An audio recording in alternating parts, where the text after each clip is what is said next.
পুরুষের মহিলাদের প্রতি আকর্ষণ থাকবেই। আল্লাহ এটা মানুষের ভিতর দিয়ে দিয়েছেন, আর এটা কোথাও চলে যাবে না। নারীরাও নিজেদের জন্য সঙ্গীর খোঁজ করবেই, এটাও আল্লাহ তাদের ভিতর দিয়েছেন। এটা প্রকৃতিতেই রয়েছে, এই কারণেই পরিবার তৈরি হয়। আজ যখন অসুস্থ, নোংরা আর অবৈধ কার্যক্রমের দরজাকে বিস্তীর্ণ রূপে খুলে দেওয়া হয়েছে, এরকম পরিস্থিতিতে একজন যুবক এসে যখন বিয়ের কথা বলে, আমি জানি আমি মাত্র ভার্সিটির 3য় বর্ষে পড়ি, আমি জানি আমি মাত্র ভার্সিটির 3rd ইয়ারে পড়ি, কিন্তু আমি আর পারছি না মা, আমি আর পারছি না বাবা। সে হয়তো এভাবে বলে না, আব্বা আমার হরমোন আমাকে পাগল বানিয়ে দিচ্ছে, ক্যাম্পাসে মেয়েদের যা অবস্থা, আমি জানি না আপনাকে কি বলবো। সত্যি একটা মেয়ে আমাকে শুধু মেসেজ দিয়েই যাচ্ছে। কেউ তো আর এভাবে তার বাবা মাকে বলবে না। সে হয়তো বলবে, মা আমি মনে করি আমার বিয়ে করা উচিত।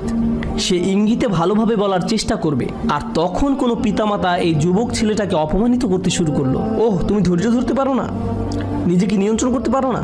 আমি 40 বছর বয়সে বিয়ে করেছি,